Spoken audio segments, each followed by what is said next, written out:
안녕하십니까? 오늘 여러분과 함께 나눌 이야기는 우리 마음속 깊은 곳, 어쩌면 잊고 있었던 희망에 대한 이야기입니다. 이 메시지를 듣기 전에 만약 오늘 내용이 여러분의 마음에 울림을 준다면 좋아요와 공유를 통해 이 은혜를 주변에 나누어 주시길 부탁드립니다. 구독을 통해 하나님의 말씀을 꾸준히 가까이 하시면 여러분의 일상에 더 큰 평안과 지혜가 깃들게 될 것입니다. 이 채널을 통해 주님의 사랑을 나누는 모든 분들의 삶에 축복이 가득하기를 기도합니다. 우리는 때로 모든 것이 무너져 내리고 다시는 회복될 수 없을 것 같은 절망의 순간을 마주합니다. 사회는 분열되고 가치관은 혼란스러우며 우리 개인의 삶 역시 불안과 걱정으로 가득 찰 때가 많습니다. 하지만 오늘 저는 여러분께 단호하게 말씀드리고 싶습니다. 바로 지금 이 시대에 하나님께서는 우리가 이미 영원히 잃어버렸다고 생각하는 것들마저도 당신의 놀라운 능력으로 새롭게 하고 되살리며 온전히 회복시키실 수 있다는 사실입니다. 이것은 그저 막연한 희망이 아닙니다.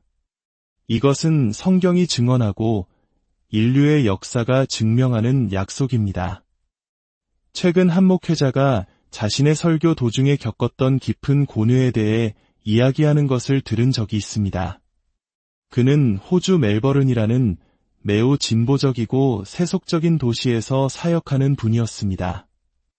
어느 날 저녁, 그는 20대 청년들로 가득 찬 예배당에서 말씀을 전하다가 문득 깨달았다고 합니다.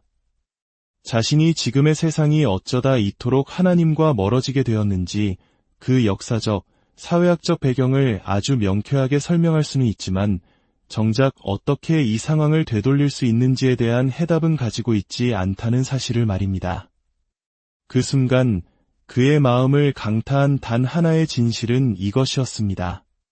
인간의 지식이나 분석, 그 어떤 노력으로도 이 깊은 영적 침체를 해결할 수 없으며 오직 살아있는 복음의 능력만이 모든 것을 변화시킬 수 있다는 것이었습니다. 그리고 그는 교회가 다시 부흥하고 세상이 새로워지기 위해서는 두 가지가 반드시 필요하다고 역설했습니다. 그것은 바로 불과 형식입니다. 뜨거운 성령의 불과 그 불을 담아낼 수 있는 올바른 믿음의 형태 말입니다. 불과 형식. 이 두 단어는 제 마음속에 깊이 박혔습니다. 우리는 종종 멋진 계획과 전략, 즉 형식을 세우는 데 집중합니다. 하지만 그 모든 구조를 살아 움직이게 할 성령의 불이 없다면 그것은 차가운 건물에 지나지 않을 것입니다. 그래서 오늘 우리는 전략이나 계획이 아닌 모든 것의 기초가 되는 불, 즉 우리 마음의 중심을 먼저 다루고자 합니다. 우리가 사는 시대는 많은 이들에게 절망적으로 보일 수 있습니다. 세상은 양극단으로 치닫는 것처럼 보이고 그 사이에서 대다수의 사람들은 혼란과 무력감을 느끼며 세상이 무너져가는 것을 지켜보고만 있습니다. 과연 무엇을 할 수 있을까 하는 탄식이 절로 나옵니다. 바로 이 두려움과 혼란, 그리고 불안의 한복판에서 우리는 이 모든 절망을 정면으로 마주하며 선포해야 합니다. 하나님께서는 우리 시대에 놀라운 일을 행하실 수 있다. 우리가 사라졌다고 믿었던 모든 선하고 옳은 것들이 다시 회복되고 부흥하며 새로워질 수 있다. 이 믿음을 갖기 위해 우리는 먼저 잘못된 통념 하나를 바로잡아야 합니다. 많은 사람들이 기독교의 역사를 마치 완벽했던 황금시대에서부터 점차 쇠퇴해가는 직선의 형태로 오해합니다. 과거에는 모든 사람이 교회를 다니고 예수님을 믿었으며 성경을 사랑했던 아름다운 시절이 있었는데 지금은 모든 것이 타락했다고 생각하는 것입니다. 하지만 분명히 말씀드립니다. 그런 시대는 인류 역사상 단 한 번도 존재한 적이 없습니다. 성경의 역사와 기독교의 역사를 깊이 들여다보면 그것은 내리막길의 직선이 아니라 파도가 밀려오고 쓸려가듯 끊임없이 움직이는 밀물과 썰물의 역사였습니다. 하나님의 능력과 임재는 언제나 물러갔다가 다시 차오르는 패턴을 보여왔습니다. 그 패턴은 이렇습니다. 사람들이 하나님께 가까이 나아갈 때 그들은 하나님의 축복을 받습니다. 인간 사회는 번영하고 삶은 풍요로워집니다. 하지만 인간은 교만해지기 쉽습니다. 얼마 지나지 않아 그들은 그 모든 번영이 자신의 노력과 지혜 덕분이라고 믿기 시작합니다. 하나님의 은혜를 잊어버리는 것입니다. 구약의 이스라엘 백성이 홍해의 기적을 얼마나 빨리 잊어버렸는지 기억하십니까? 우리 인간은 그만큼 자신의 중요성을 과대평가하기 쉬운 존재입니다. 하나님을 잊고 자신을 성공의 원인으로 믿기 시작할 때 가장 먼저 무너지는 것은 지도력입니다. 부패하고 무능한 지도자들이 나타나고 사회에는 희망 대신 냉소주의가 퍼져나갑니다. 사람들은 하나님으로부터 점점 더 멀어지고 진정한 번영 대신 불안과 절망만을 낳는 공허한 대체물에 매달리게 됩니다.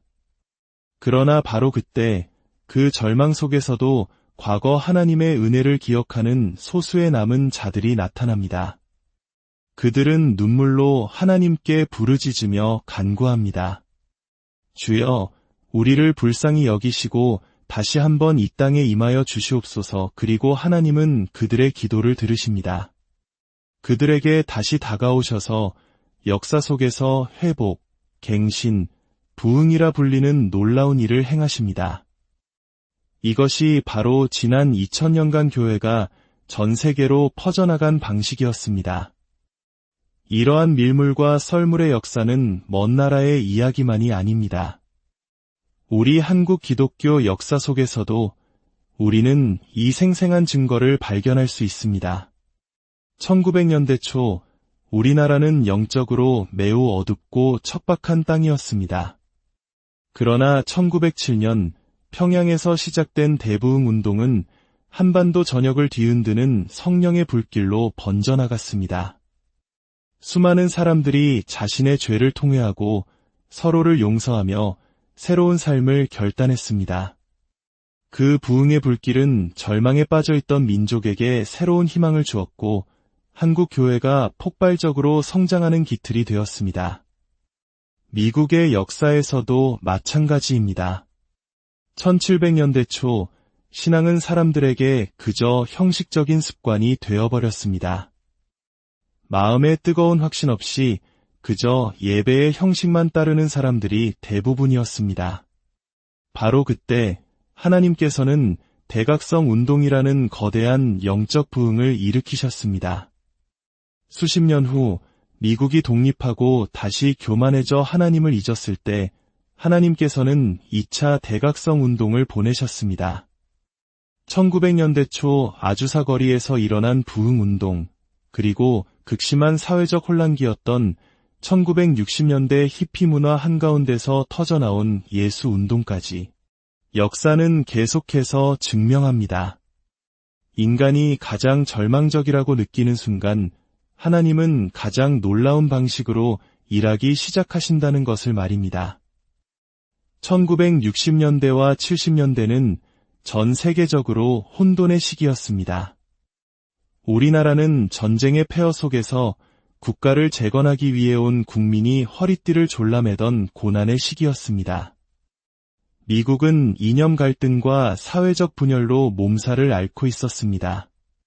모든 것이 부서지고 깨어진 것처럼 보였습니다. 바로 그때 캘리포니아의 길거리에서 예수 운동이 시작되었습니다. 마약에 취해 있던 청년들이 예수님을 만나 변화되고 새로운 찬양과 예배 방식이 생겨나며 식어있던 교회가 다시 뜨거운 열정을 회복하는 놀라운 일이 벌어졌습니다. 이 모든 역사가 우리에게 말해주는 핵심은 무엇일까요? 열쇠는 바로 하나님의 백성에게 있습니다. 정치 시스템이나 사회 문화가 아닙니다. 지금 상황이 나쁘다고 생각하십니까? 역사를 돌아보면 이보다 훨씬 더 어두웠던 시대가 있었습니다. 심지어 자신의 자녀를 우상에게 제물로 바치는 끔찍한 죄악이 만연했던 시대에도 예레미야 선지자는 주의 인자는 아침마다 새롭고 주의 성실하심이 크시도소이다. 라고 노래했습니다. 오늘 본문인 역대하 7장 말씀은 솔로몬이 성전을 건축한 후 하나님께서 그에게 나타나 하신 약속입니다. 하나님은 그의 백성과 함께 거하기를 원하십니다. 그리고 그들에게 이렇게 말씀하십니다. 너희가 나를 잊고 내게 등을 돌리고 다른 신들을 좇을 때 내가 이 땅에 재앙과 고통을 내릴 것이다. 그러나 14절 말씀입니다. 내 이름으로 일컫는 내 백성이 그들의 악한 길에서 떠나 스스로 낮추고 기도하여 내 얼굴을 찾으면 내가 하늘에서 듣고 그들의 죄를 사하고 그들의 땅을 고칠지라. 놀랍지 않습니까? 회복과 부흥의 열쇠는 교회 바깥 세상에 있는 것이 아니라 바로 교회 안에 우리 자신 안에 있다는 것입니다. 만약 우리가 세상의 정치나 사회 문제에 분노하며 모든 희망을 거기에 걸고 있다면 우리는 엉뚱한 곳에 소망을 두고 있는 것입니다. 그 어떤 인간 지도자도 우리의 구원자가 될 수 없습니다. 오직 예수 그리스도만이 우리의 왕이십니다. 국가는 흥망성쇠를 거듭하지만 그리스도의 나라는 영원합니다. 오늘날의 거대한 제국들도 언젠가는 로마처럼 유적이 될 수 있습니다. 그러나 그리스도는 어제나 오늘이나 영원토록 동일하십니다. 우리는 지금 실용주의와 성공주의에 깊이 물들어 있습니다. 더 많은 사람, 더 많은 헌금을 성공의 척도로 여기는 시대에 살고 있습니다. 그러나 성경은 우리에게 다른 길을 제시합니다. 진정한 하나님의 움직임을 원한다면 그 시작은 겸손과 회개, 그리고 기도에 있다는 것입니다. 다음 주 금요일 저녁, 우리 사회의 복잡한 성윤리 문제에 대해 전문가를 모시고 토론회를 열겠습니다. 라고 공지하면 아마 이 공간은 발 디딜 틈 없이 꽉 찰 것입니다. 우리는 지식과 정보가 문제를 해결해 줄 것이라고 믿기 때문입니다. 하지만 만약 다음 주 금요일 저녁 이 나라와 우리 가정, 그리고 우리 자신의 영적 회복을 위해 함께 모여 눈물로 부르짖어 기도합시다 라고 한다면 과연 몇 명이나 모일까요? 우리는 기도의 능력을 믿는다고 말하지만 실제로는 우리의 지식과 방법을 더 신뢰하고 있는지도 모릅니다. 하지만 성경의 약속은 분명합니다. 재앙과 고통, 혼란과 절망이 닥쳐올 때 만일 우리가 기억하고 돌이키고 회개하고 겸손히 기도한다면 하나님께서는 내가 듣고 용서하며 그 땅을 고칠 것이라고 약속하셨습니다. 물론 이 약속을 믿고 나아가는 데에는 몇 가지 큰 장애물이 있습니다. 첫째는 냉소주의입니다. 냉소주의는 희망이 없다고 믿는 마음의 병입니다. 해봤자 안 돼. 저 사람의 의도가 순수할 리 없어 와 같은 생각들은 우리의 기도할 힘을 앗아갑니다. 냉소주의와 믿음은 한 마음에 공존할 수 없습니다. 우리는 어리석은 낙관주의가 아니라 그리스도께서 왕이시며 그 어떤 것도 그를 보좌에서 끌어내릴 수 없다는 깊은 확신에서 비롯된 참된 소망을 선택해야 합니다. 둘째는 선택의 과잉이 주는 마비 상태입니다. 우리는 무엇이든 경험할 수 있고 경험해야 한다고 가르치는 세상에 살고 있습니다. 너무나 많은 선택지 앞에서 우리는 오히려 아무것도 깊이 있게 경험하지 못하고 있습니다. 수많은 여성이 있지만 한 여인에게만 내 삶을 바치기로 결단할 때 비로소 진정한 친밀함과 성숙에 이를 수 있는 것처럼 말입니다. 우리는 놓치는 것에 대한 두려움 때문에 모든 것을 맛보려 하다가 결국 아무것도 제대로 소유하지 못하고 있습니다. 이러한 태도는 신앙생활에도 그대로 적용됩니다. 우리는 교회를 하나님의 가족 공동체로 여기기보다 내 취향에 맞는 상품을 제공하는 뷔페처럼 대하고 있지는 않습니까? 이곳의 찬양, 저곳의 설교, 또 다른 곳의 프로그램을 조합하며 한 곳에 깊이 뿌리 내리지 못하고 방황하고 있지는 않습니까? 셋째는 산만함입니다. 우리는 끊임없는 자극에 중독되어 있습니다. 텔레비전을 보면서 동시에 스마트폰을 만지작거리는 것이 너무나 당연해졌습니다. 이러한 산만함 속에서 어떻게 우리가 하나님의 옷자락을 붙들고 제발 무언가 행하여 주시옵소서라고 간절히 부르짖을 수 있겠습니까? 하나님은 우리를 고요함과 고독, 그리고 안식으로 부르십니다. 그곳에서 우리의 마음을 만지시고 회복시키시며 다시 싸움터로 내보내시기 원합니다. 우리가 이 세상의 소음으로부터 벗어나 하나님의 세미한 음성을 들을 수 있는 공간을 의지적으로 만들지 않는다면 우리는 결코 영적인 깊이에 이를 수 없을 것입니다. 이 모든 변화는 거창한 구호가 아니라 바로 개인의 회복에서 시작됩니다. 어쩌면 오늘 이 말씀을 듣는 여러분 중 몇몇의 마음속에서부터 시작될 것입니다. 어떻게 기도해야 할지 모르겠습니다. 라고 느끼십니까? 괜찮습니다. 하나님, 저는 기도하는 법을 모릅니다. 라고 고백하는 것, 바로 그것이 가장 위대한 기도의 시작입니다. 하나님은 상하고 통회하는 마음을 결코 멸시하지 않으십니다. 하나님의 성령께서는 이미 일하고 계십니다. 여러분의 마음속 갈망이 그 증거입니다. 이제 우리는 우리를 가두는 냉소주의와 싸워야 합니다. 그리고 아직 이 뜨거움을 느끼지 못하는 형제자매의 손을 잡고 따뜻하게 말해주어야 합니다. 이리 와서 보십시오. 우리 주님이 얼마나 놀랍고 아름다우신지 함께 봅시다. 저는 단순히 신앙을 재현신하자는 이야기를 하는 것이 아닙니다. 예수 그리스도를 향한 새로운 사랑, 하나님 나라를 향한 새로운 열정, 그리고 영적인 무기력함 속에서 하루하루를 낭비하기를 거부하는 간절한 기도에 대해 이야기하고 있는 것입니다. 우리가 함께 모여 예배하고 기도할 때 우리는 하나님의 은혜라는 폭포수 아래 우리 자신을 세우는 것과 같습니다. 하나님께서 어떤 일을 행하실지 누가 알겠습니까?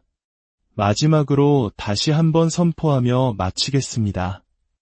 하나님께서는 바로 우리의 시대에 당신의 놀라운 능력으로 일하실 수 있습니다. 그리하여 우리 중 많은 이들이 이미 영원히 잃어버렸다고 체념한 것들을 다시 새롭게 하고 되살리며 온전히 회복시키실 수 있습니다. 기도하겠습니다. 아버지 하나님, 당신의 은혜와 자비에 감사드립니다. 오늘 주신 말씀이 우리 마음을 흔들어 깨우게 하시고 주님을 향한 뜨거운 열망으로 다시 타오르게 하여 주시옵소서. 우리 안에 있는 모든 냉소주의와 불신을 예수 그리스도의 이름으로 꾸짖고 내쫓아 주시옵소서. 대신 이 모든 것이 가능하다는 것을 믿는 믿음을, 우리가 바로 그 부흥의 문턱에 서 있을지 모른다는 소망을 허락하여 주시옵소서. 헛되고 사라질 세상의 것들이 아니라 영원한 것들을 갈망하는 마음을 주시옵소서. 우리에게 겸손히 기도하는 법을 가르쳐 주시고 비록 우리의 기도가 어린아이의 옹알이처럼 미약할지라도 그것을 기쁘게 들으시는 아버지의 사랑을 신뢰하게 하옵소서.